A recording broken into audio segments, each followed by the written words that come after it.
Уважаемые участники Moscow Urban Forum 2017, мы начинаем сессию «Экспериментальные лаборатории. Инновационные решения для Москвы». На сцену приглашается модератор. We invite on stage the moderator of the session, Capital Executive Director Boris Ryabov.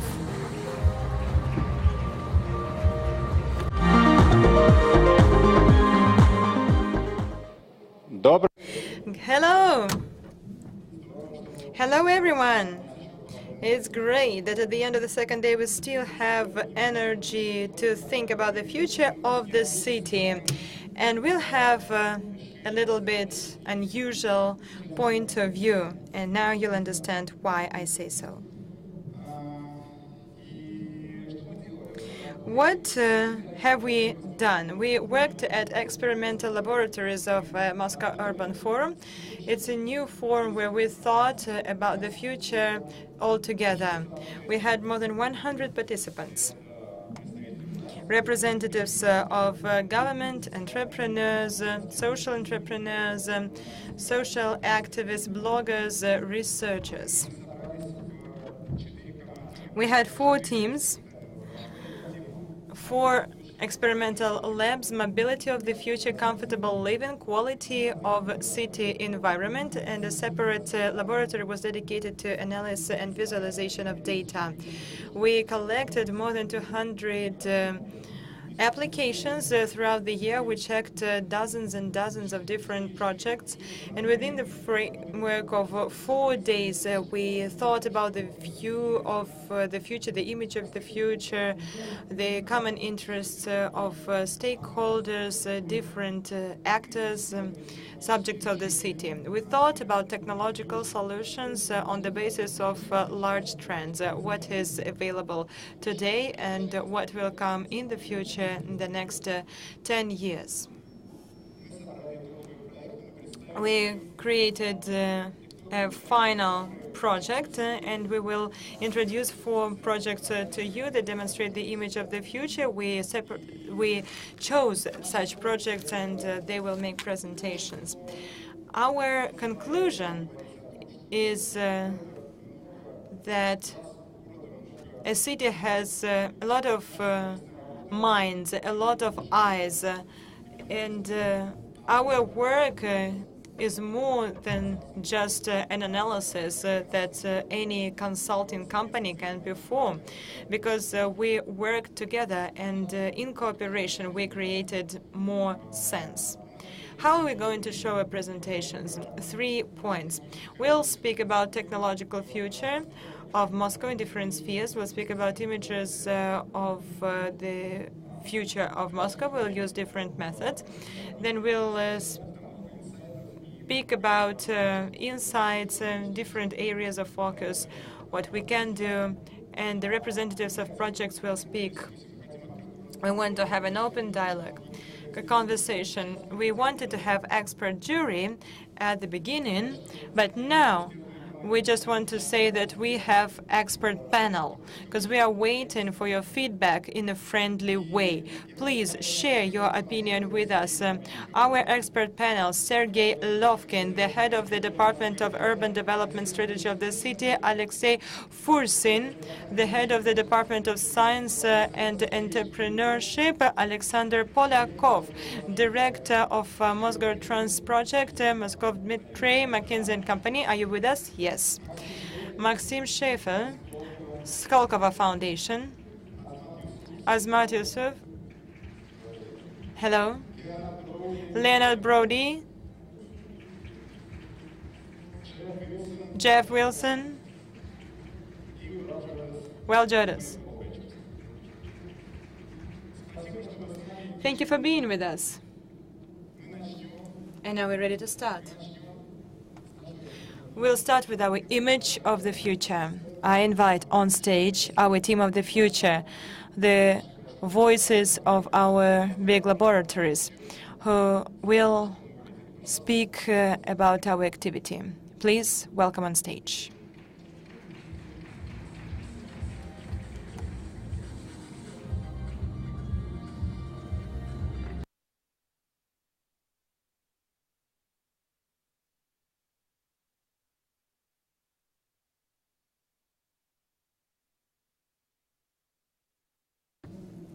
Great.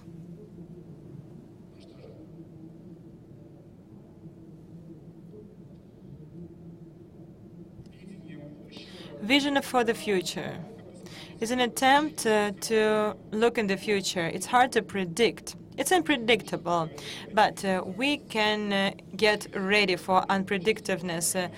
Future is complicated. City is a complicated structure, but nevertheless we can research it. We had an algorithm of work. We worked for 4 days with such complicated issue as a city with hundreds of participants. It was not simple, but we used different instruments.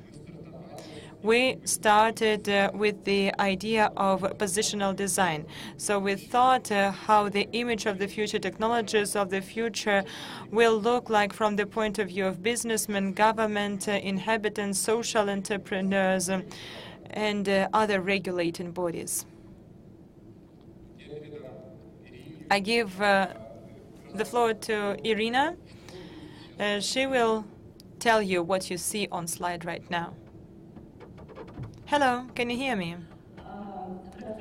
Hello, everyone, once again. We'll start with our scheme. It looks quite complicated. If you look at it, it's hard to understand anything. You can get puzzled. We started with positional design. In our team, we had 3 smaller teams, government, inhabitants, and businessmen. People representing their interests. The majority of people were inhabitants with their needs. We checked their needs right now, the needs that we see for the future. First, we made long lists of needs, and then we understood that there are some common needs. And now we created such mind map. We found out that needs can be common, they can cooperate, and it's demonstrated in white. On top, you can see the need of people to travel less and not to be linked to a certain place. It's in a need of many inhabitants, and in the future, businessmen want to organize everything as a service, house as a service, software as a service. It's a need to make business, and this can be brought together with the will of inhabitants to travel. So we developed certain trends. Next slide, please. We developed certain trends. We joined them in groups. You can see that some of them are marked green. We made groups on the basis of the most needed things for the city. So we had 6 systems of needs. They can be called 6 policies from the point of view of the government, 6 ways of cooperation with the city, with the stakeholders, with the government from the point of view of inhabitants. We gave them names. One of them is competition for trust, for example. People feel need to trust the city, the government, to have an opportunity to have a dialogue with service providers, with people who manage them. Need for trust. It might seem very complicated, but there is a simple metaphor about it. A simple metaphor called murmuration. When birds interact on their bird language between each other on how to move in the crowd in a decentralized way, they keep a certain distance between each other and still can communicate. This is how the city will look like, and other people who will represent our 6 systems, 6 trends, will speak about it in more detail. As you remember, the first trend was about trust and management based on trust in the future.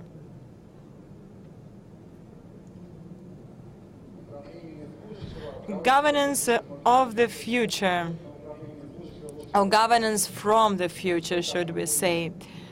This is how we understand the central or philosophical idea, how to develop and build a city in 10 years, how the city will be governed and managed, not only from the point of view of the government, but from the point of view of all the subjects and stakeholders of the city. The first thing that we understood was a fruit of 4-day work. The first thing, Moscow is a player on the market of megacities and increasingly plays by common rules inside of the country and at the international level. On the one hand, it might seem evident to you. On the other hand, as a city, we always compete, and this gives us more energy to strive for better in the future. The idea is that future cannot be predicted. We do not have a crystal ball. We cannot predict what happens in the future, but it doesn't mean that we cannot work with these complex notions and with this uncertainty. As our research has demonstrated, the only way to work efficiently with uncertainty is to have cooperation between different stakeholders. The more diverse your stakeholders are, the more different people participate in planning and management, the more sustainable is our life, no matter what challenges we face. We researched different structures, and we found out that networks become more important than hierarchies. The platforms come from commercial world, and they become systems that replace vertical mechanisms of government. We found out that processes, money, are no longer a unique resource. They are more and more available, and you can easily take them from one context to another.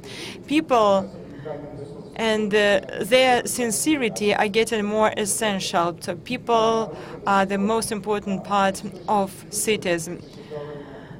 The source of sense of the city is not a city as cooperation, but city as interaction and unification of people, relationships between people. Why does it happen? First, digital revolution has already taken place. It just progresses and reaches the most inert participants, the most inert stakeholders of the city. We do not live a platform-based society, we live a post-platform network society, and we have to take it into account for the next 10 years. With cryptocurrency, with the development of multiple emittents, financial market monopoly is disappearing. Communities and businessmen create their own mechanisms of financial resources. AI, ML, plus DAO technologies, artificial intelligence, mean that we don't have to work manually, even if we try to predict something. What does this mean for us? Action steps. It means that most probably we will have to change the way we plan cooperation between subjects of the city. What we started to do at MUF laboratories becomes an important way on how to work with the future, long-term future for 15, 20, 25 years to come. And by the way, we work like that at the federal level. It's a very qualitative method. But as you think about the needs of the city, you understand they're right here because we are inhabitants. We are engaged in everything that happens in the city. We have to understand that trust is the center of the city, and it was always a central element that was discussed at every laboratory. We found out that trust is a key product of the city. Trust is something that decreases discounting rate of our individual future. If you have to discount your future by 25% every year, but we want to see what happens generations to come. I believe that key product or the main KPI is a trust. What should be in the center of all our ideas? We should place citizen and community at the core of city design. People is not just a union of personalities. People become more and more mobile. So inhabitants will vote no matter what we act. Future is to come. Key capital of the future is not money, but entrepreneurs and activists. It's hard to differentiate between them because both of such groups are able to take risk. An ability to take commercial risk, reputation risk, an ability to take social risk are similar. It is exactly what creates cumulative growing capital of the city. These are the main methodological principles. All the conclusions made in our laboratories were based on that. I will speak about it when we touch upon data analysis and so on. It's a methodological conclusion. It's the main one, but we have 5 more. Good evening, dear colleagues and all the attendees. When we speak about the image of Moscow in the future, 2027, we say space as a service. It's hard to translate it into Russian. We understand seamless mechanism of change in the lifestyle based on private parameters that change throughout the whole life cycle of a human being. In addition to that, we take into account social status, family status, matrix changes, inner matrix changes. We call all these things living as a service. All the changes happen, and this has to be taken into account within the framework of global trends. When we have a transfer in understanding of living as property, we come to the model of use. On the basis of that, we can create a new image of living. This seamless mechanism can be reached on the basis of development of public spaces. It's on the edge of public and private. So in the city environment, we develop a business environment that changes the outer world according to its needs. Perhaps in the future, it will be possible to do it with such new technologies as smart city, smart house, and other platform solutions. But there are certain barriers, as, for example, legislative framework that creates a distrust between business, inhabitants, and government. That's why sometimes stakeholders find it hard to agree. Stakeholders might want to change the city according to their needs, but they find it hard. That's why there are just few projects promoting living as a service, but still there are such projects, including us. What should we do about it all? Within the framework of our collective efforts, we should get rid of administrative legislative barriers. It's a cornerstone. Plus, we should implement the use of data registers. I can give you some examples because there are companies. For example, One Name. It's a company that uses blockchain technology and provides user access on the basis of such distributed registers. And then we think that we should develop the system of public spaces. On the basis of them, we could develop, pilot, and improve the projects based on living as a service principle. Thank you. So the idea that there has to be some kind of piloting or driving, by piloting here we mean something more than what cities are used to.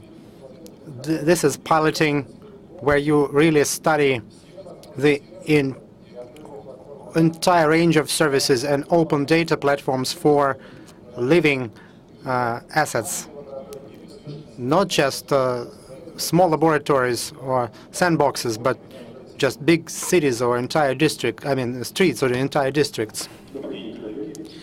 Good afternoon, dear colleagues. New public or community spaces. This is not just a form of interaction of specific citizens. These are new forms of interaction between people. You will change all these places where people co-work and co-create and co-create. So it's not about talking anymore, it's about doing. And through this action, you could find out each other's positions. One of the key competitive advantages of Moscow and other major agglomerations will be space.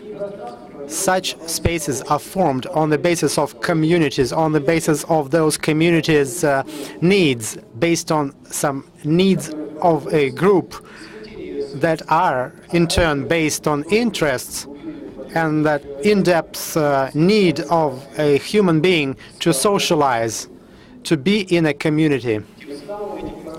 Thus, these spaces cannot be formed from up to down, but only in the bottom-up way.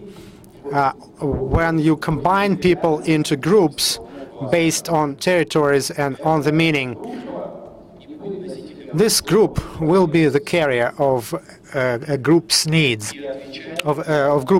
and respond to the key challenge of the fast-changing social priorities. And technologies keep changing. We need to form new formats for specific practices, not just for specific technologies of operations. You need to form some practical activities in the community or common public spaces. Thus, we'll be forming new formats. We already know some of them. One of the key examples of such community space was that house on a tree that turned into a anti-cafe network or chain. And there are other locations in Moscow like Vinzavod and Flakon, art locations that are examples of such manifestation. And most importantly, it's not that they are being formed, but that they also, in their turn, form additional practices of joint learning, of joint acting, of joint solutions. And there are also group formats of these practices with specific examples. Here, a dialogue is always important on the problem of this new format of communities, this new form between citizens, entrepreneurs, the authorities, and the communities. What the efficient form of interaction is going to be for these different actors. The precedents like that exist. We have such cases in Moscow as well, but the quality switch here is important. You have to grow by 1.5%. What is going to happen in 10 to 20 years? 1.5 more people are going to be there. These are like hybrids. These are not just offices, Flakon or art play or biblioteca, the library. In the 1920s, architect Melnikov designed this caoutchouc house of culture. We will have to invent something similar. And you cannot, again, invent it from top to bottom. In every point of the city, this is going to be a unique place. A cluster city is our next concept. And we understand now that each territory within Moscow will have to find its own meaning. Everyone will be mobile enough, and it won't work to just leave meaningless territories.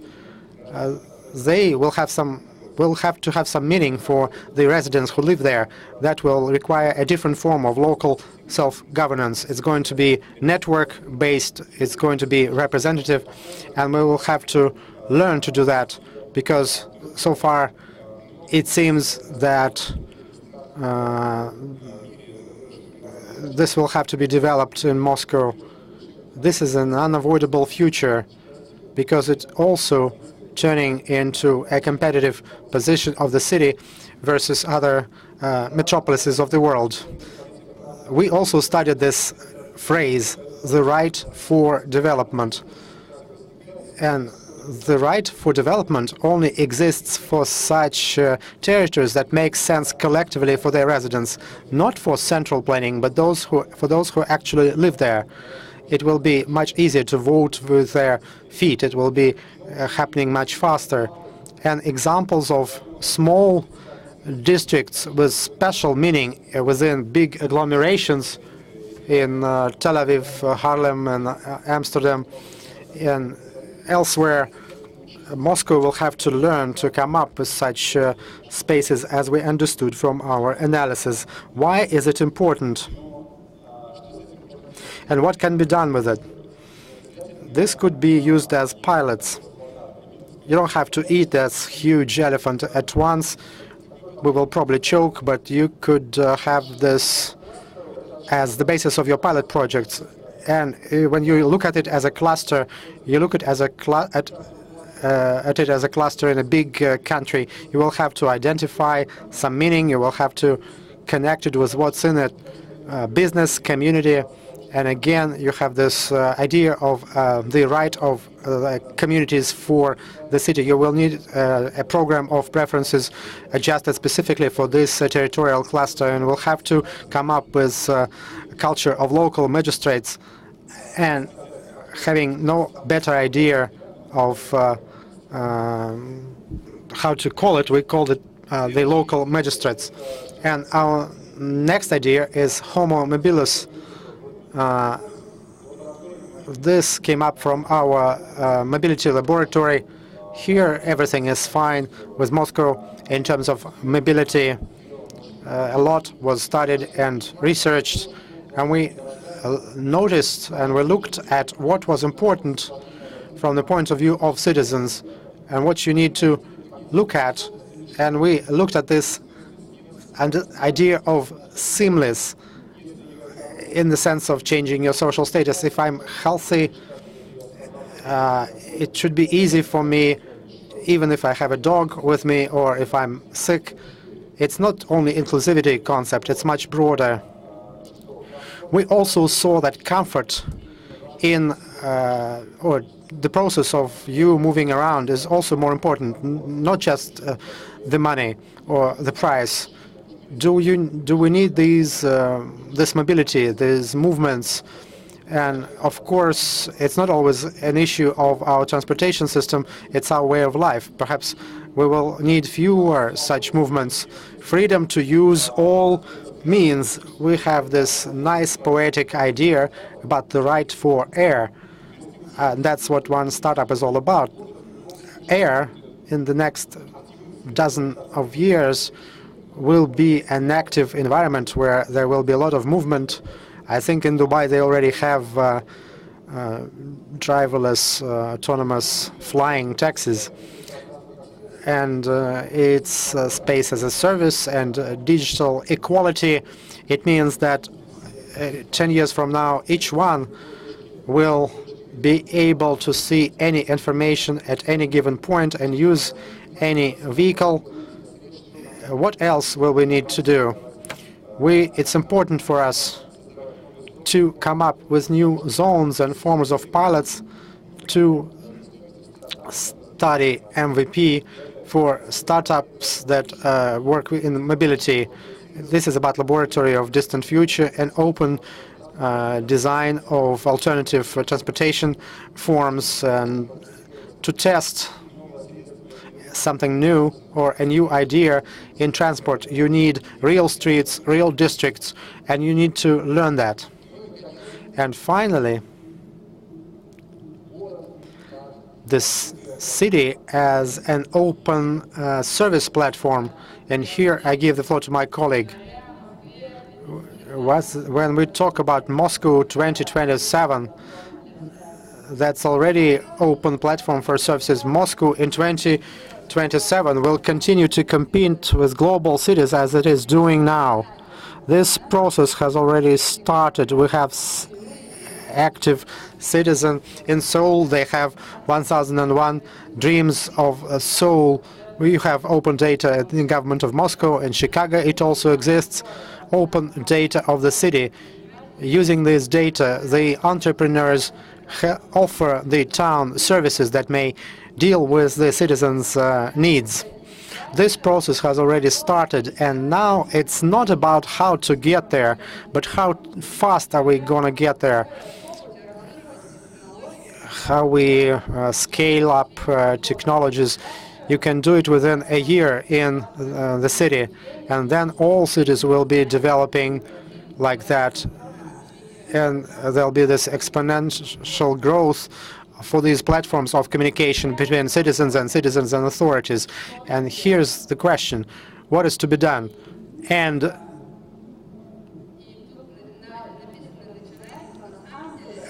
we say here, start doing something, start acting. And the key point here, we need to remove distrust between authorities and private contractors. Here, the authorities need to work with social entrepreneurs who, by using viable business models, are trying to offer this impact to the citizens without the negative part of it. In the future, we should get platforms not only in terms of demand, like that one for the citizens, but also, for example, a platform for interested designers or engineers who can offer citizens something that they need. And it's based on platforms that communicate with one another and deal with different tasks. What about the authorities?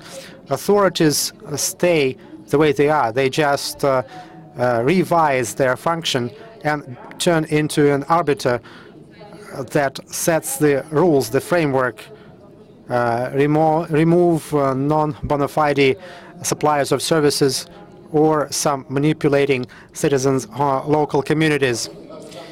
And here we have the same evolution that happened to corporations, but it already happened there. We had taxis, now we have Uber. We used to have client-server architecture, and now we have clouds. And the same is happening with the city. It just takes a bit of time.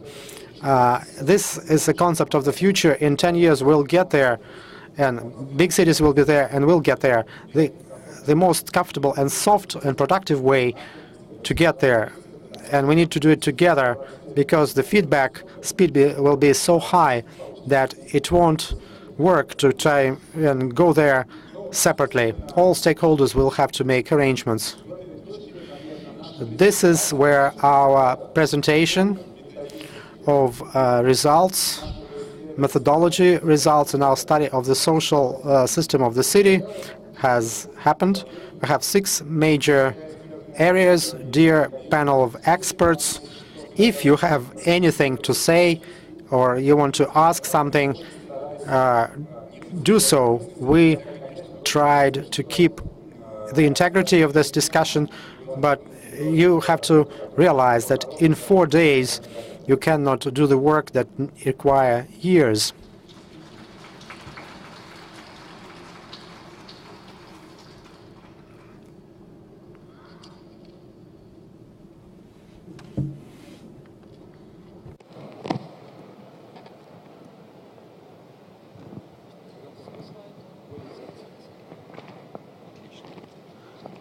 Да, огромное спасибо. Thank you for the work that you've done. I have a question. In the town of Skolkovo, we set the priorities for moving around the campus. Our pedestrian is a priority, is priority number one. We provide the way for people to walk from their work to the kindergarten, from kindergarten to work, home, and so on. Your first priority is mobility, ensuring that the citizens move around in transport. Why did you formulate it like that? Perhaps you should have given people a chance to walk around. Yes, it's true. We could not always select the correct term. When we were talking about mobility, we were interested in the mobility in the broadest sense of the word. One of the big trends is that seamless does not only mean instrumental means, but it's from when I came up with an idea to get somewhere to the moment when I already got there. From the methodological point of view, when we're talking about technologies, it had to do about transportation system, and sometimes it's had to do with the information system for that to happen. I realize that perhaps you may get the desire to think about that later. I have a question. Okay, you were saying that the city consists of certain clusters, and each cluster should fight for recognition to continue developing. So the city of the future, is this something unified, or is this a city divided into different professions like tanners or tin workers and so on? So is there a segregation, or is this unified space? We got this concept of self-identity. What it means, no matter the scale, that thing should have the right for development, some specific meaning. Moscow already has a specific meaning of what it's doing, but each part of the points have their own specific meaning. And from the top, you cannot understand the meaning of specific territories, just like Moscow is the sum of all existing actors in their interaction. This is the whole, and it also consists of multiple parts. We were talking about agglomeration. How do we draw the border of Moscow in our study? And we realized that we shouldn't even be doing that, because any administrative border does not survive 10 years. Sometimes, perhaps in a few years, Moscow will be united with the Moscow region. It does not matter. What makes sense is the environment in which this citizen exists. And thinking about these conceptual borders, we realize that Moscow is the attraction point, but at the same time, it consists of multiple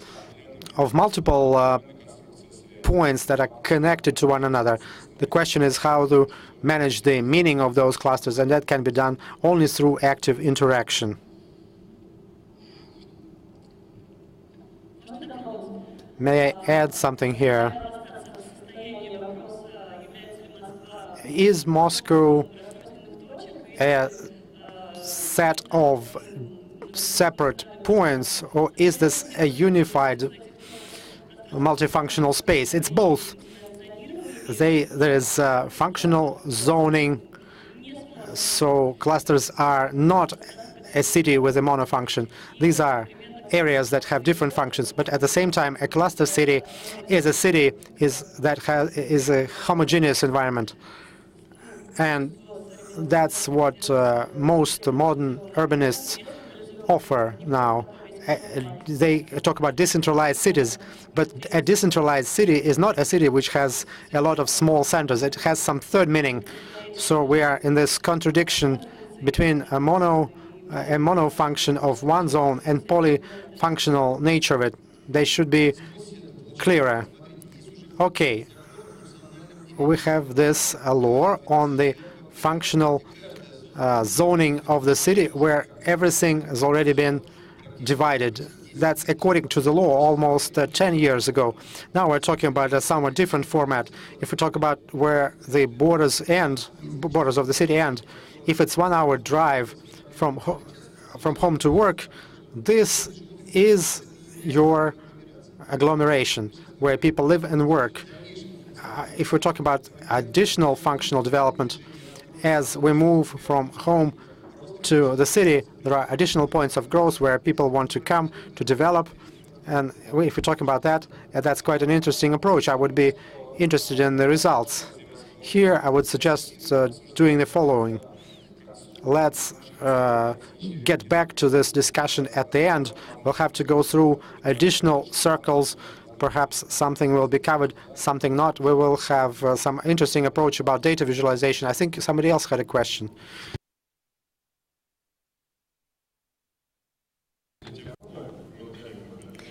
I want to make a comment, or do we still ask questions?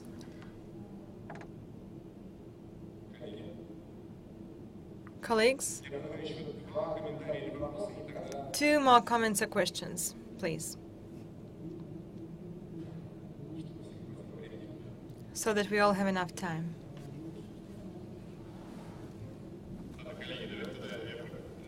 All right.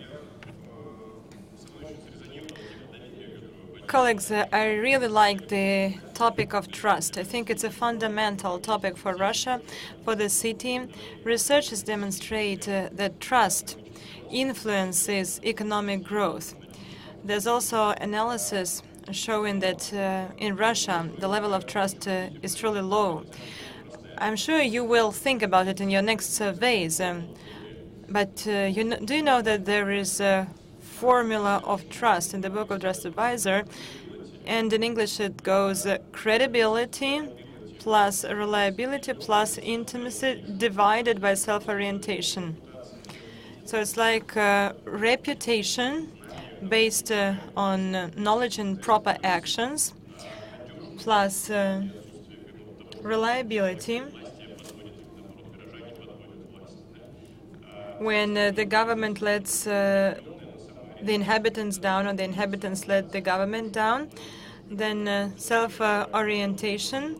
The inhabitants think that the government thinks only about itself. Then the trust becomes lower. During your next work, you can think about initiatives to increase trust in the city. Thank you.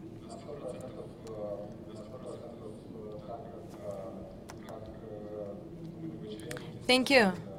It is exactly what the participants wanted to say. Thank you for this key.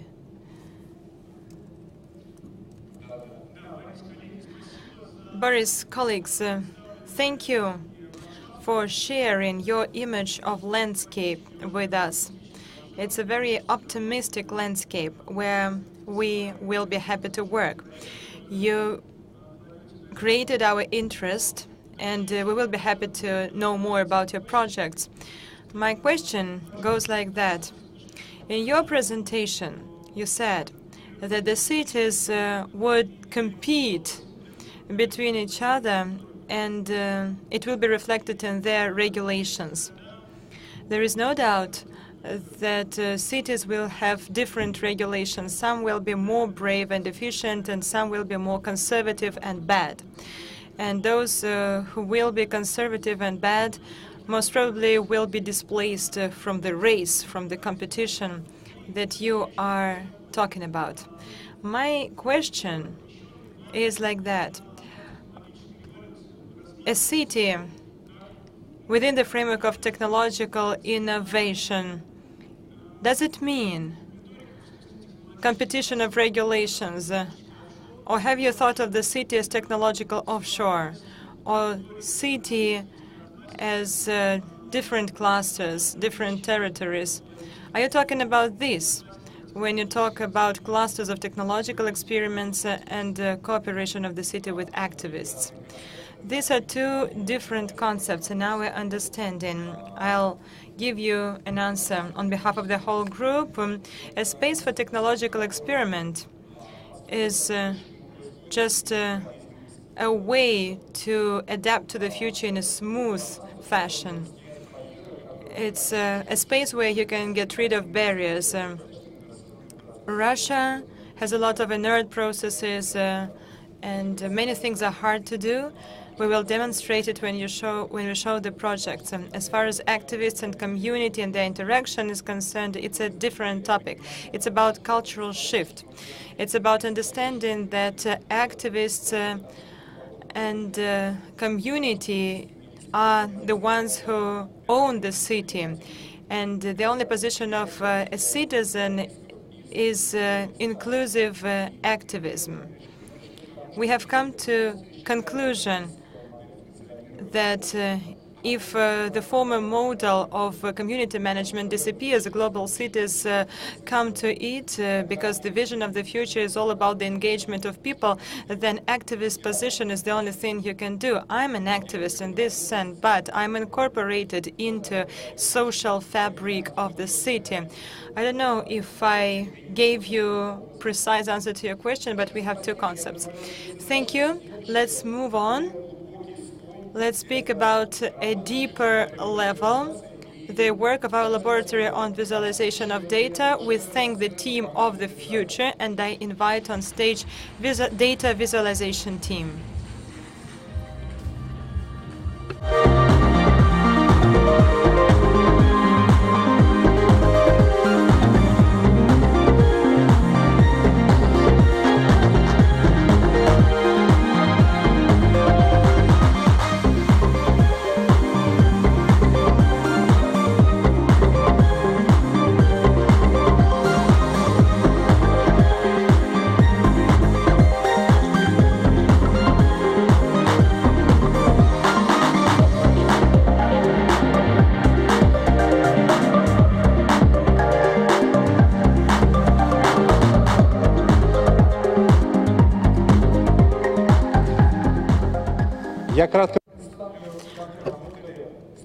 I'll tell you how we worked in data visualization MUF lab.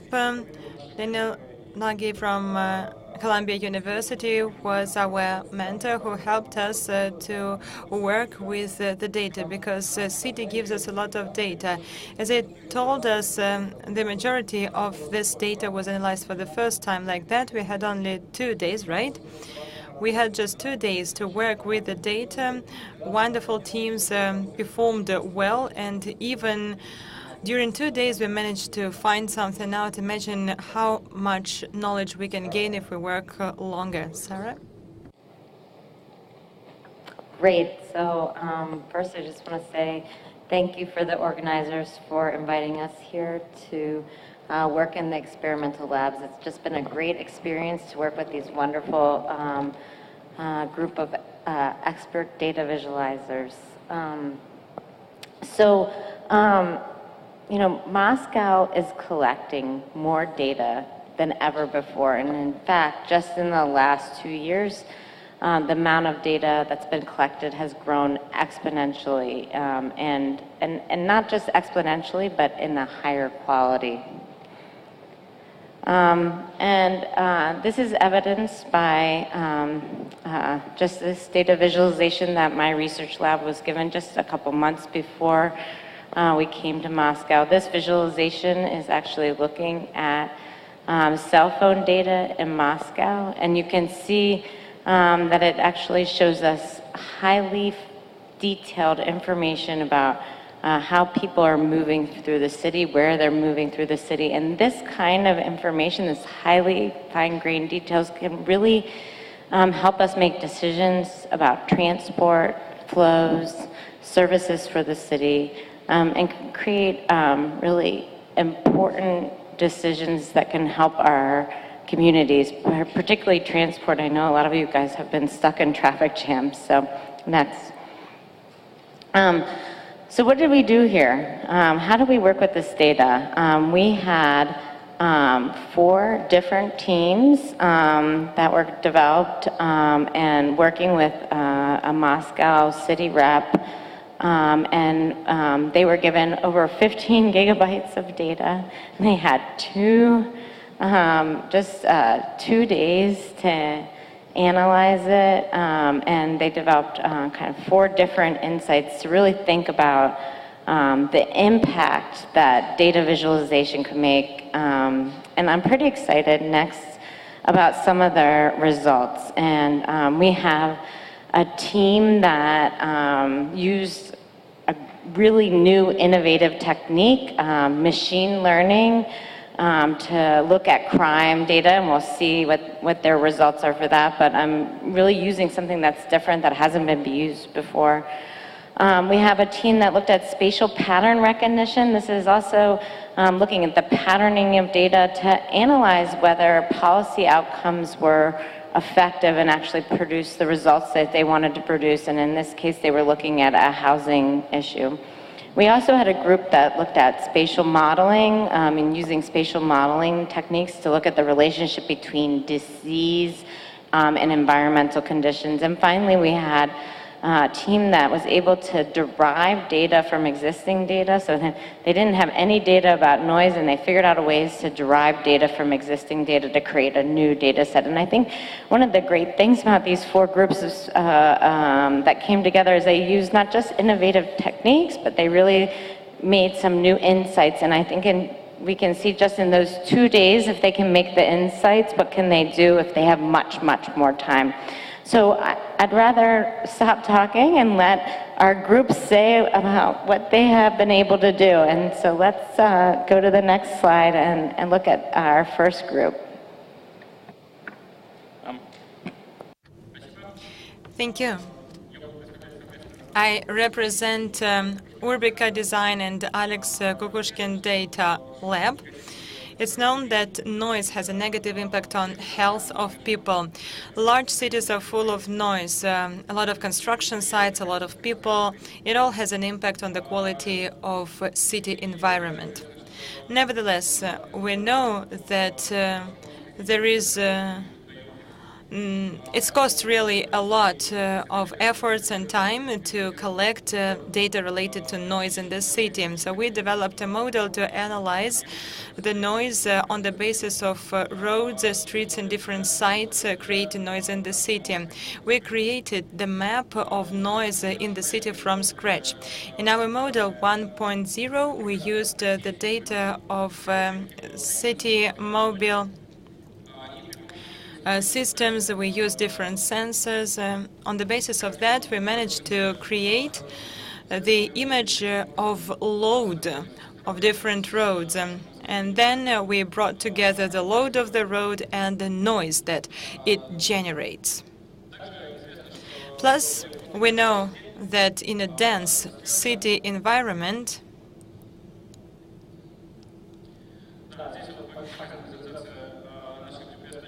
and I have to stop at this point. I'll come back to it. You can see here the load of different streets. And now the next slide, please. It's also known that in more dense city construction, the radius of noise development is smaller. So we calculated the density of constructions and took it into account when we calculated the distribution of noise. So we created an absolutely new map of Moscow noise. It takes into account the load of roads and constructions. We plan to add data to it, improve our calculations. Our calculations and map will be accessible at open sources. Nevertheless, there's still a question on how to collect data about noise in the city. So in our laboratory, we created a prototype of noise metering device. You can collect data in real-time mode. We also developed the algorithm of noise analysis and detection of its source. So we will be able to create a new map with the sources of noise. It will be a new product. Our map reflects the noise of the city. It can be used by different people. Inhabitants can choose the most comfortable regions for leisure, living, and work. Businessmen can find best locations, and the government will be able to use this map for large-scale surveys of noise pollution to improve the quality of life of Moscow inhabitants. We hope that our experiment will start a series of experiments on visualization of data and learning noise in different cities of Russia as well. Thank you. And if you allow me, I want to tell you one more thing. Our map is also used in Walk Streets project, and it creates the most silent path for you from point A to point B.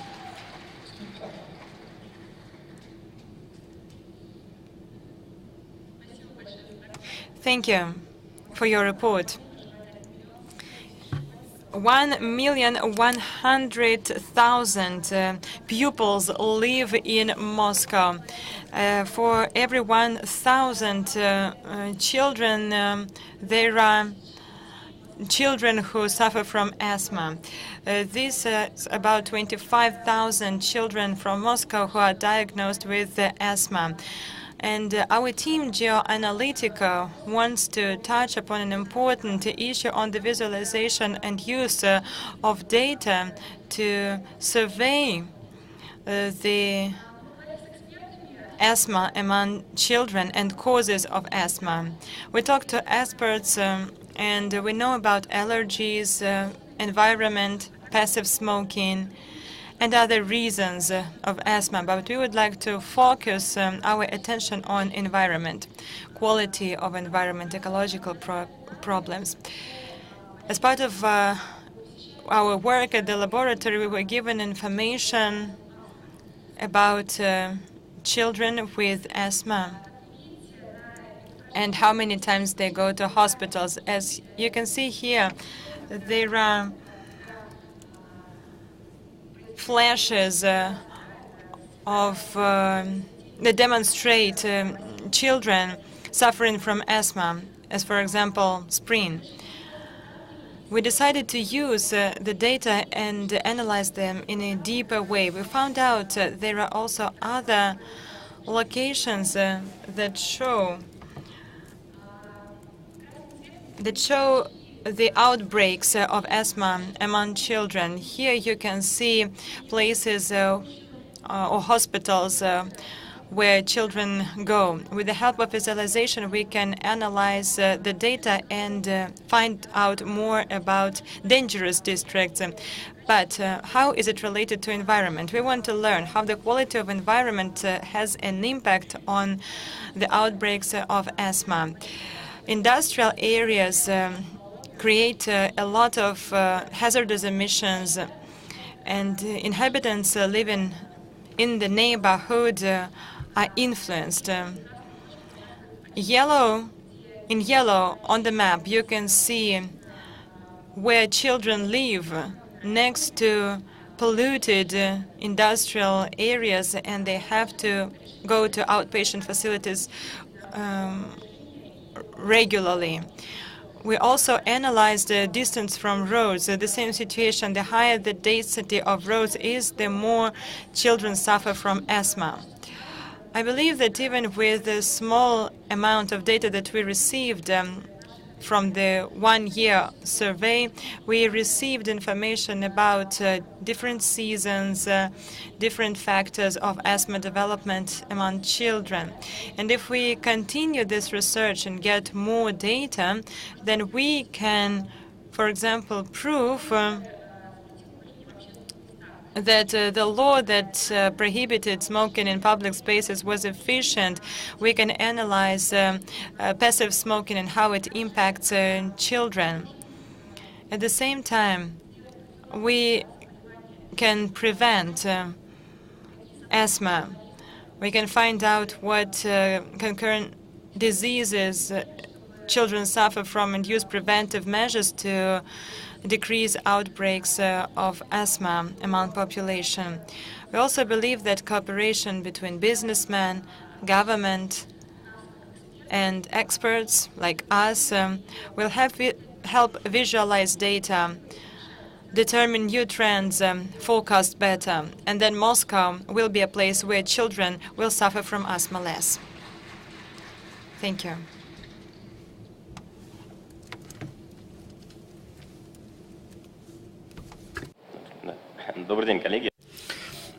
Good afternoon, colleagues. My name is Andrei.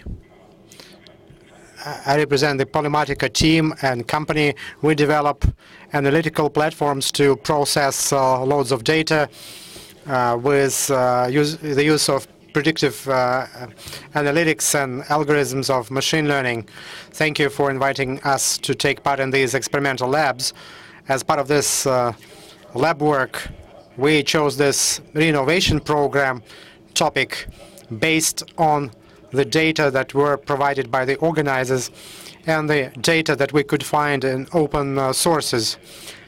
The goal of our project, of our work, was to form a model, a set of ratings for every region or around the city, based on which you could say for sure whether this particular house or building should be included into the renovation program or not. And we wanted to test it using the buildings that were residential buildings that were included into the renovation program by the city of Moscow. These cities that were included into that program could be visualized like as follows. As you can see, most of them are in the eastern part of the city, and they are sort of spread through the periphery, and in the west there's quite a few of them. If you look at the dependency between the number of buildings included into this renovation program based on their registration date, significant growth started in the 1990s when wear and tear of buildings went over 30%, and those yellow and red areas are those regions in the east, northeast, northwest, and a few other districts where they experienced these problems. We decided to assess a variety of use a variety of rankings, different parameters, migrants, ecology in different parts of the city, economic indicators such as how many people pay rent or for their utilities, or whether there is debt or not, infrastructure, social sphere, crime rate, and so on. And altogether, we analyzed about 50 different indicators, and the goal of the project was to form a model, a set of rankings, to find out whether this building deserves to be included into the renovation program. As we worked, we looked at the multidimensional information analysis. Our goal was not to get just one number that you would use to say whether the building should be included into the program or not. We wanted to come up with a bunch of critical values for every ranking, and then to evaluate whether the building should or should not be included into the renovation program. The process of testing the models took us all 4 days and some sleepless nights, and we got the following result. After we tested and checked whether houses of Moscow were included correctly into this program, as opposed to our versus our ranking, it turned out that our model was quite accurate. Only 15 buildings out of 4,000 should have been included into the renovation program, and they're all located in the east of Moscow in Preobrazhensky district on one Prostorная street. As the result of our work, let me say that the model showed that it could work with the precision of or accuracy of more than 99% for the city of Moscow, and that's great. And the city did not make a mistake to be included into that program. And for the future, we see scaling of our model for other regions. If the renovation program moves from Moscow to regions, we will be able to provide a tool to determine the buildings that need to be renovated in any other city. Thank you for your attention. If you have any questions, I'll be glad to take them.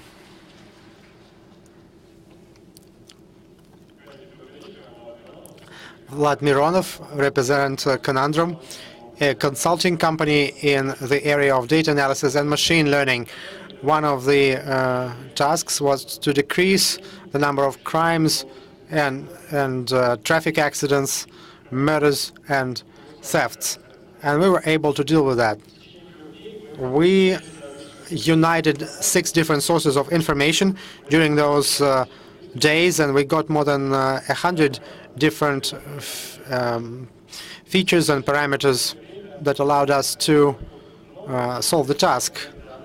Parameters are so many that traditional analysis methods are replaced by machine learning. The main advantage of machine learning is that we can, in advance, predict the probability of a particular crime, of a particular event.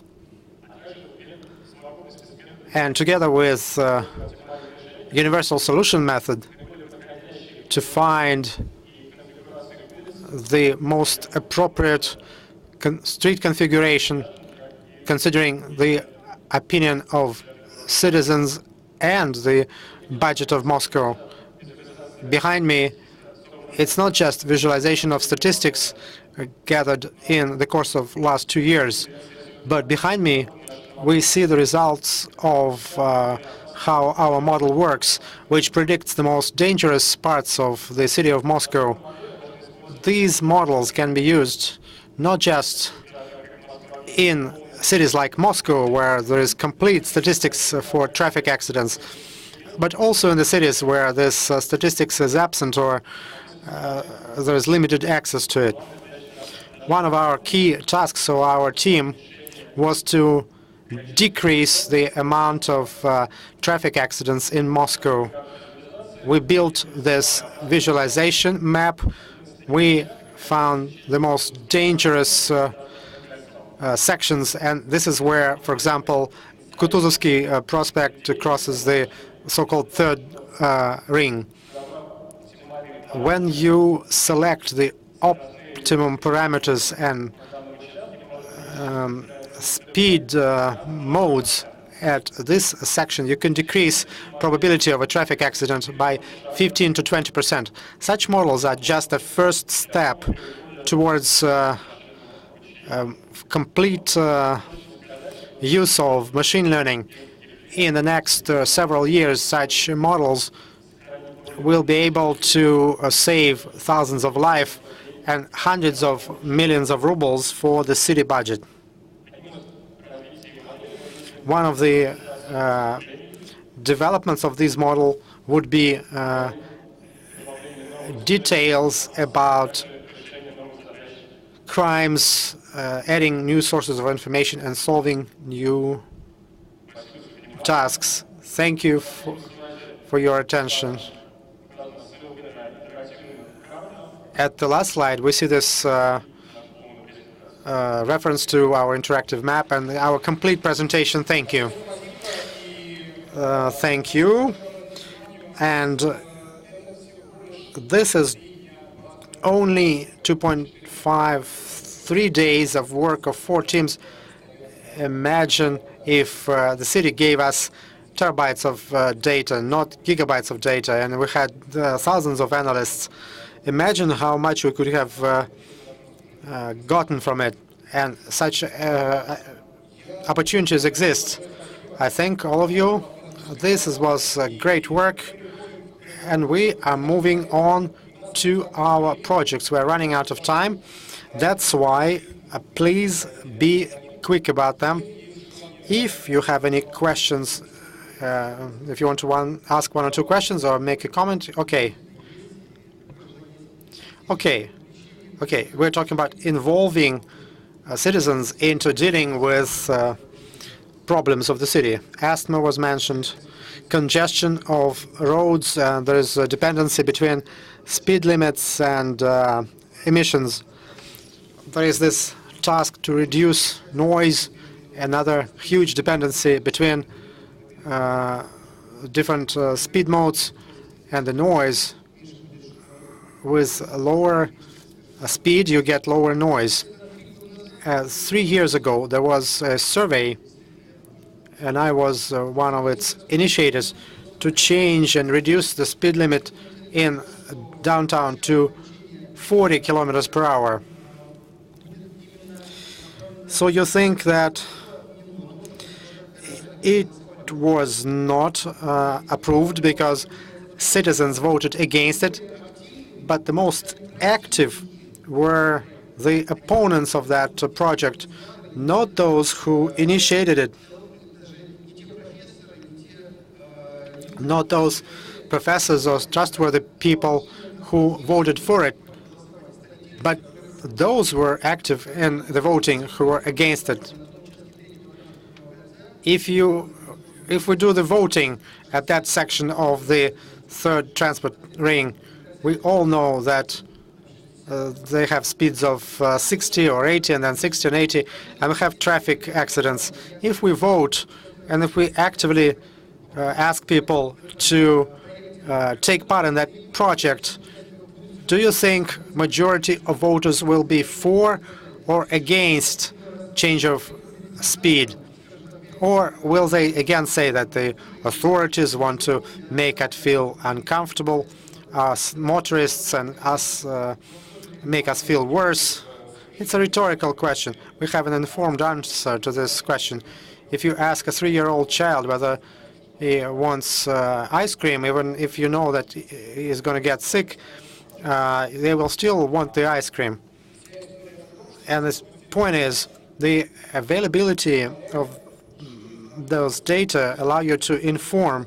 If I'm asked the question, do I understand that there's 50% greater chance that your kid is going to have asthma unless you do this or that, it automatically moves me from age of a 3-year-old to an adult state. And you need to inform people in such a way so that you need to deal with this ignorance, with this lack of knowledge, and finally we have this opportunity. This is like dealing with illiteracy, and financial illiteracy is dealt with in the same way. Good data and good processing allows us to have this kind of dialogue with those who are going to answer the voting questions. Voting is a terrible method in certain situations. If you are you have the authority of a crowd, and it works much better when you have informed participants. Okay, I hope you got the answer. Demos was the kind of people that was educated, but still, if we inform people correctly, then do you think many people, majority, will vote to reduce the speed from the expert position, not the group position in this case, if we cannot get together all these people who are thinking about it?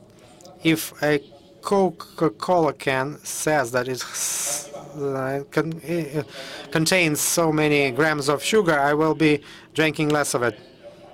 And is just a small part of the analysis, and you can consider opinion of citizens, opinion of the traffic police, and our machine learning allows us to use all potential sources of information, including information about whether drivers want to drive fast or not on the third ring.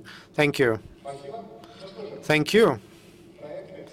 Now, we have run out of time. I hope it was worth it.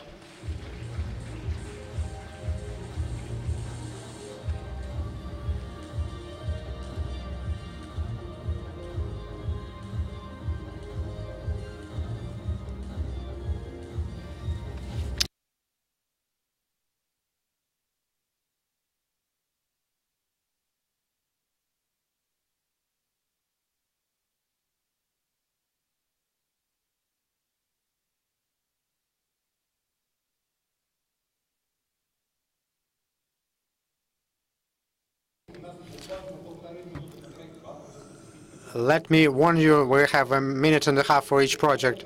7 projects are those who went through our lab. Look at what they illustrate in the areas that we showed earlier.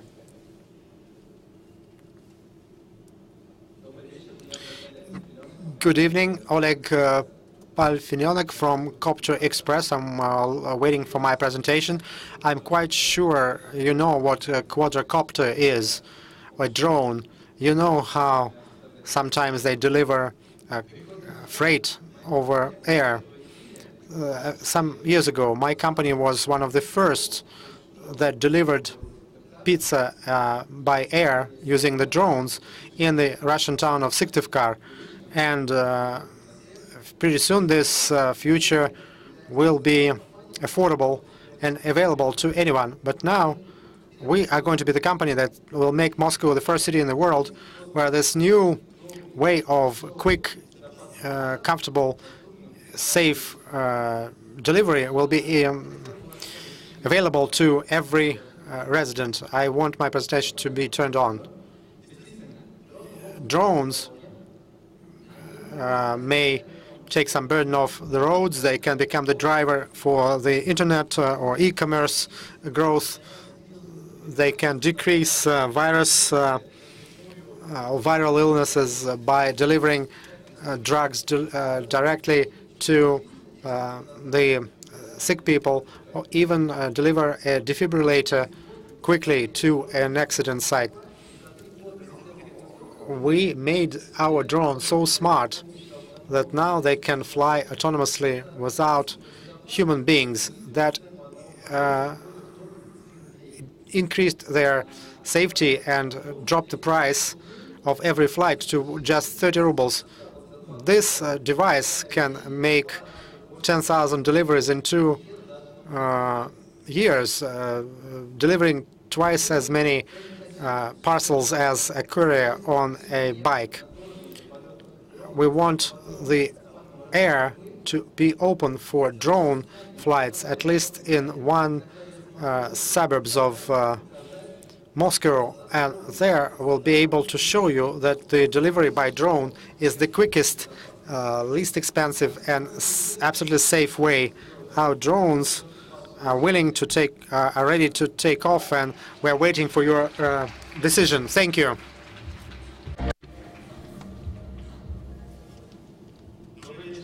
Good evening, colleagues. My name is Vasily Bykov. I'm the founder of Samoka Sharing Company.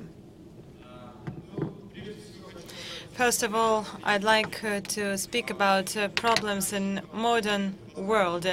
This problem lays as the basis why our cities are full of traffic jams. The majority of people live far away from bus or subway stations. Everyone that came here by subway had to walk 15 minutes to reach Pavilion 75, and all the advantages of high-speed transportation are lost because of these long distances. Unmanned cars will save us in the future. It's the opinion of experts. But even if you go out of unmanned car, you will still have to walk somewhere. So the complete image of the future is not possible without micro and private means of transportation. That's why we became one of the first companies who offered the first automatic system of kickboard sharing. It's light, it's simple. We have a mobile application cloud service. To develop all that is just half a way, because more than 50% of the way is to be conquered. Our project was presented in New York, in Paris, and Moscow. But to go away from the first presentation to permission to install such a system, it took us just 3 months to do it in Helsinki. Agency of Innovations and the government of Moscow help us, but we are restricted by the decrees of the government. Even our project as a pilot project will break the laws if we implement it. What should we do?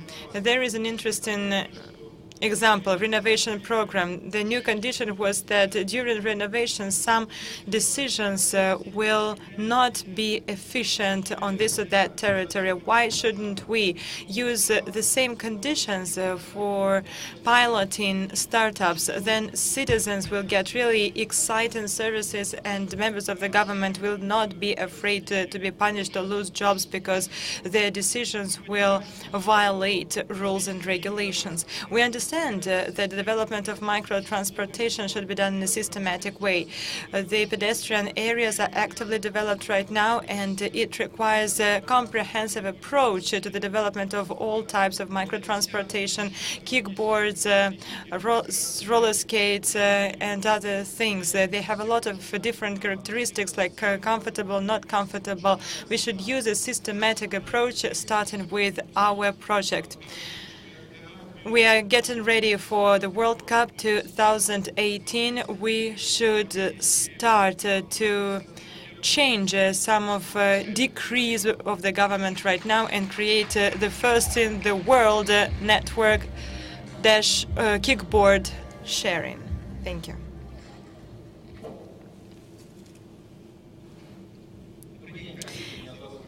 Hello, dear colleagues. My name is Alexander Smirnov, and I represent EFITherm project, infrared air conditioning and heating system for buildings.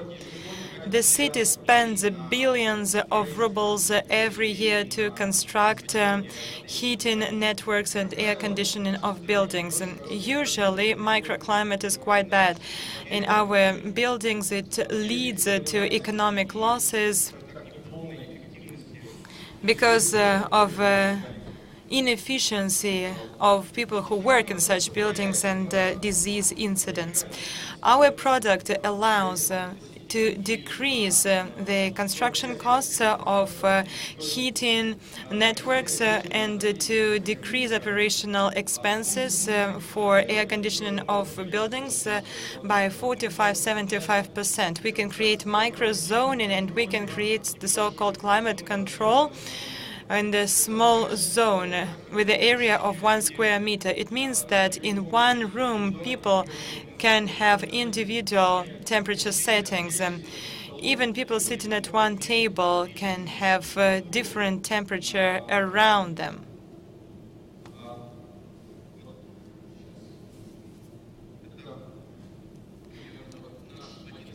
Product Solutions, one of our pilot projects. Our product looks similar or almost identical to regular Armstrong ceiling, like squares on the ceiling. And 2 more pictures show the sites where we could use such panels.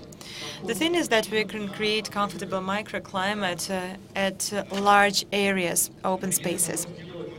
For example, as far as Moscow is concerned, we can make a trade room to attract tourists where it won't be hot in summer and it will be warm, just like in the room in winter. And it will be cheap and efficient. And we offer all this for Moscow free of charge. Using energy service contracts, we can monetize energy effect on the basis of Federal Law 94. And we can implement a project in such a way that the government of Moscow won't have to pay a single ruble for it. What do we offer for the city? We would like to have a platform where we could pilot city technologies. All the leading cities of the world work in such a way, including Dubai, Singapore, and it allows to bring really efficient technologies to the city. Plus, we can use energy service contracts on a large scale, and not only to pilot, but also to develop such technologies in the city. What we offer today is our private request. We would like to have platform for 3 projects in different buildings to prove our characteristics and economic feasibility. From our point of view, we can be based on energy service contracts and pilot platforms. And this will be the way to attract efficient technologies to the city and make the city truly smart and energy efficient, and we will all want to live in such a city. Thank you.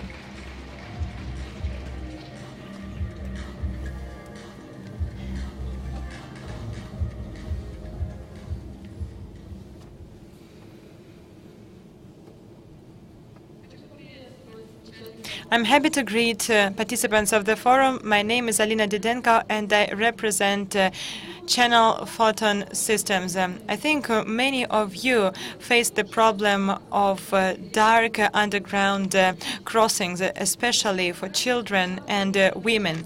Every year we spend billions of rubles for street illumination, but there are still areas of the city where the illumination is not enough. It happens to a large extent because of old lamps that people use, and we offer to use lighting installations with slotted fiber light guides that will make a better light and decrease energy consumption by 2.5 times. In addition to that, the process of installation and maintenance will be easier. Such technology is widely used abroad, but only in certain projects. We offer to use it in a systematic way for the city. We are ready to make a pilot project and eliminate any underground crossing, and if it proves its efficiency, we can eliminate all the crossings underground in Moscow. Large-scale application of the project will allow to save up to 25 billion rubles of budget money that can be then used for the improvement of social areas of the city. We know how to make the life of the city more comfortable, brighter, safer, and open for cooperation. Thank you. The next speaker is going on stage. I want to comment. In the majority of cases, people say, let's try to make pilot projects differently. Let's make experiments different. Let's make play pits or sandboxes. It's an attempt to bring more projects to the city. Good evening. My name is Martin Nunukarov, and I represent a team of physics who develop unique sensors. I'll tell about it in a few seconds. Up to 2027, dozens of millions of sensors will be used in the city. It will create a network of sensors that can be compared with senses of a human being. We need them to react to human-induced or natural disaster, to check the infrastructure of the city, public utilities, and so on. However, there are challenges related to it. Every sensor needs a source of energy, like a cable or a battery. Both options will require a lot of money, dozens of millions of rubles. Our decision is passive networks. Passive sensor network is a sensor network, which means a set of sensors that do not have batteries or do not require electricity. For you not to think that it's all miracle, I have brought two sensors to you. One takes energy from illumination, even if it is small, if it is not so bright as in the room. And then it can send the information for half kilometer about humidity in the air, for example. Another sensor takes energy from warmth. You can put it on the warm pipe, and the energy of the warm pipe will be transformed into electricity, and the sensor will provide information on the speed of liquid flow. This technology is called energy harvesting. It's a scientific approach developing in many leading countries of the world. It's the last achievement of science, so to say. What can we offer to the city? We offer to create a lab where physics and those who use city environment will bring their visions to create 2 or 3 pilot projects, for example, in Zelenograd town, Skolkovo, and so on. And in several years, thanks to mutual work, we will be able to install passive sensor networks in different districts of the city or at utilities like bridges or big buildings. Thank you. I thank you for your attention. As I told you, sensor networks are truly relevant. Thank you. One comment. Please draw your attention to the fact that we create new platforms for services that can interpret the data. In many cases, the projects create a lot of new jobs, and we have to think about it. It doesn't really mean that economic effect is only related to the operation of devices. Good evening, dear colleagues. My name is Yevgeny, and I want to tell you a little bit about Ikigai Tech career guidance systems. As you know, 1/3 of professions can be completely automated today, which means that in 10 years, they will simply disappear. What will we have to do with all the trained experts? On the other hand, in the last year, the Ministry of Education of Russia said that the deficit of technological experts was there. We had 5 times less technological experts. It means that young people chose their professions not in the right way. If it happens like that in the future, we will have unemployment and a lot of problems, not only in Moscow, but also in other regions of the city. But Moscow aggregates the majority of employees. We speak about professions of the future. Our idea to raise awareness about future professions and occupations among children. We create a quest where children will come and do some exercises related to career guidance. Then the platform will assess their results, and with the help of gamification, they will be motivated for further training. In the nearest years, we will construct a network of quests with different employers for different professions. With the help of platforms, we will pick up talented people, redirect them to existing projects, Quantonium, Lift of the Future, and so on. We will also strive to find future-oriented and talented young people and send them to competitions. Ikigai Tech is not simply assistance to children and engagement of pupils into educational projects. It's also a platform to further develop additional extracurriculum training. We are one of the companies that can efficiently and properly add something special to educational system of Moscow. Let's create better education for our children, because we spend half of our life working. Thank you.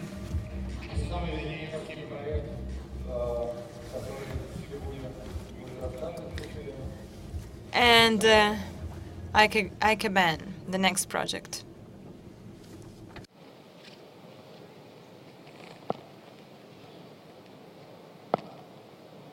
Презентацию, пожалуйста. 1, 2.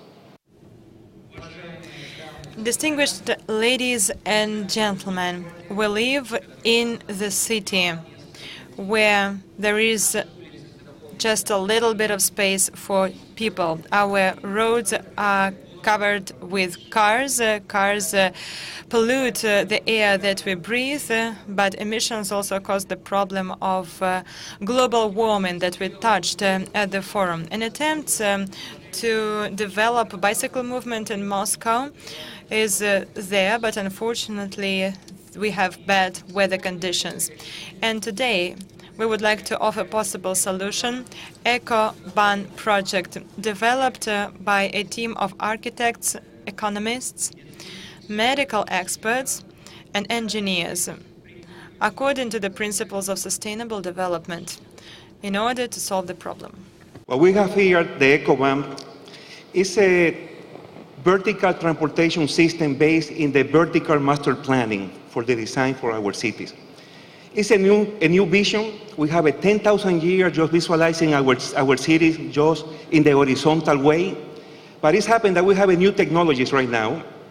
And in all this new technology and with our buildings, we will try to put together circulation, not just only superficial, but just a sky garden and in the roof of the building. But we want to initiate with this concept that is a kind of a highway for bikes or electrical vehicles, third generation, that you can go from point A to point B without a stop. One of our problems in our city is that when we move, we have to stop in every single corner. So we want to make this personalized until some point a highway for bicycles, not just only manual bikes, but we want to do it for electrical vehicles too, and the busy taxi. We don't want to take the job from our taxi drivers, from the Uber. We want to have the busy taxi or the eco taxi that we can have 6 and 8 people just moving in the one direction, from the youngest one and for the elderly ones. The EcoVan is the solar panels that they're going to cover all the track. This highway for bike, it will be protected with solar panels, and these solar panels, they're going to protect you from the sun, so you can go with your suit, going to work. It's going to be protecting from the snow, from the ice, and this is one of the advantages. It's an all-weather system, transportation system, so this is one of the points. Next, please. We are thinking, and we have been thinking really hard, the situation of Skolkovo, our Silicon Valley, how to connect it to Moscow. And this can be a really good solution, just in 10 kilometers, let's say from the last metro stations to Skolkovo. We can have, in 10 kilometers, in 12 hours, 350,000 people just using our installation, 18,000 vehicles, and we're going to eliminate 2,887 tons of CO2. So that's going to put Moscow to the world like the #1 tool for combat the global warming. Apart from that, we're going to save 262,000 gallons of gas. So this is important, no, the points of the EcoBan. We offer a pilot project. It should be located in Skolkovo, well, between Skolkovo and Moscow. And when residents of Skolkovo will use bicycles to go to work, they will be active. The movements of their body will increase their efficiency, the efficiency of their brain. So introduction of such technology can truly change the image of Moscow and transform it from a city with a lot of environmental problems to a world leader in sustainable development. Continue growing horizontal. They have to grow basically vertical right now. The street and avenues, we cannot move the buildings. So one of the reasons is, and we need the help from everybody here, please repeat after me. One bike in, one car out. Good for you and great for the planet. Thank you. Thank you. We need you. Спасибо.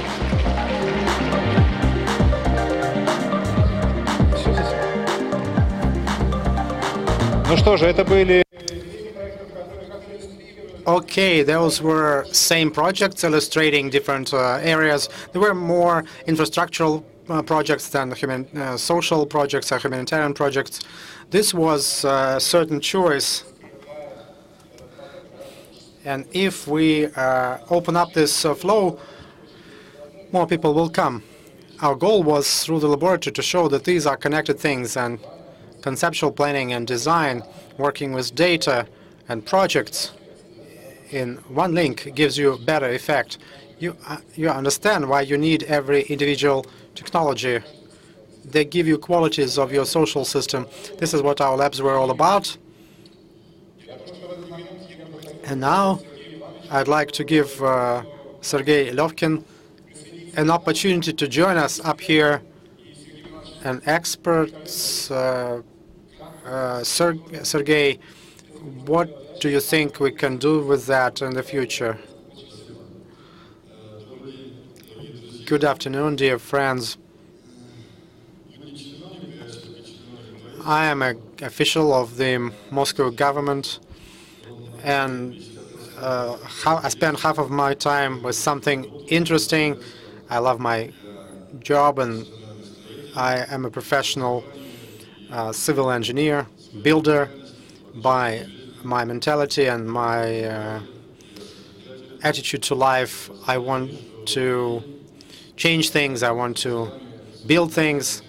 I see people with the enthusiasm to change my city for the better. But another half of my work is routine, where I have to control and monitor and provide oversight. I was pleasantly surprised this evening. First, I hesitated, especially the first presentation, when there were a lot of new words.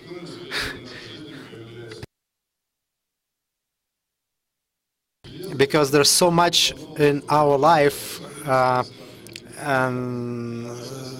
typical things that are called by some kind of regular words, but then they got some small additions to the word. They seem to change their meaning. But towards the end, I got to realize that research labs that were offered for the first time during this urban forum as startups were quite successful. And when we say research, experimental labs should disappear from this phrase, because the start was quite successful. It was quite creative. The offers were quite interesting. The teams of different ages, but equally unusual, and the proposals that were presented within a minute and a half deserve respect and interest. I'll be sure to get those suggestions together. I'm not sure whether I can be able to bring it to the mayor's level, but all deputy mayors, and Alexei, my colleague next to me, and he perhaps saw something interesting, and they will consider it, especially since all city innovations are within his competences. Thank you very much, all of you. This was just the beginning. It was quite successful. We will continue working together, and if I can do anything about the projects that were presented, I will do my best. at the end, let me say that our event is one of the final events of the Urban Forum, not counting the festival, of course. And this year, I have colleagues from the program directorate, and the key player there had a birthday yesterday. On your behalf, let me congratulate Alina.